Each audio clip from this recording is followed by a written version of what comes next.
Yeah, so my dad was in real estate. I was in finance, and so my wife's from back east, so we were looking for jobs back there, and something fell through, and so I started looking here, and my dad knew somebody at Advanced Title was leaving.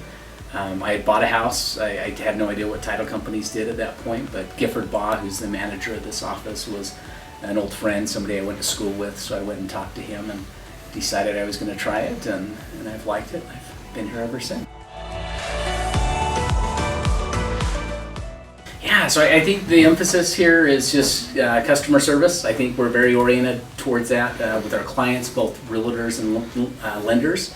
I think we go out of our way to be super responsive, so we try to get back as soon as we can. Sometimes when it's so busy, it's sometimes hard to do that, but I still think we make that a point of emphasis in trying to accomplish that. And then also I think we kind of go above and beyond. Sometimes we've had closings in garages and parks, gas stations, before and after normal business hours at places of employment. So I think sometimes with crazy schedules, we understand that the 9 to 5 doesn't always work. And then, really the people we work with, the real estate agents and lenders, so many of them have become friends. And so I think it's a good vibe here.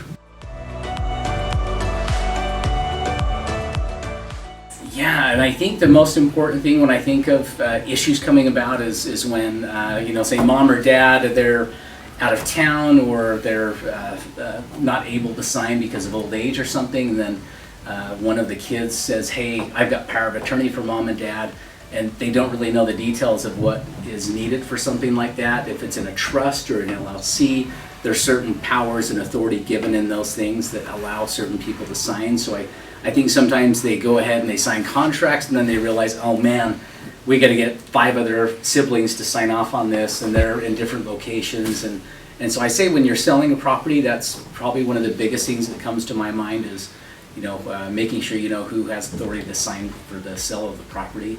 And then when you're buying as well, it's I'd say, oftentimes if a husband or wife are both buying the house, but only the husband or wife would be on the loan because of only one of them works, or just credit history with one of them, deciding if one or both want to be on title and the pros and cons for that.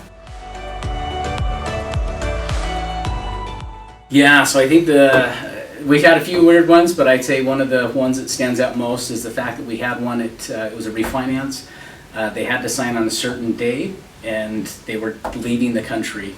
And so we met them at the airport, signed at midnight, right when the clock turned, to sign on that official day, and then they flew out like an hour later and were gone.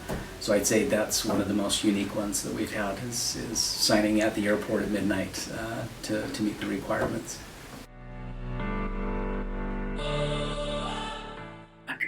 Cobra Kai is one, and it's kind of a cheesy 80s one that it's almost embarrassing that I got caught. My wife walked in and I was watching it, and it is cheesy and stupid, but I watched a few of the episodes, and after you're kind of almost embarrassed that you watched it. And that's a tough one because there's a lot of good restaurants, but I would probably say Takara Sushi just because I'm such a sushi junkie. Love my sushi. Oof. Probably the French Kiss or the Aggie Roll. And that one, I don't think there's much. I think there's a reason there's an influx of people moving into Cache Valley. I don't think there's much hidden about it. I think it's a great place to be. If you like the outdoors, it's beautiful. It's still small town feel, but yet you've got kind of a city feel as well, college town. So I think Cache Valley is a good place. I don't think there's many hidden gems. I think most people know about them. So it's one of the things I love about Cache Valley, though, just because, it's a good place to be. Feel fortunate to be here.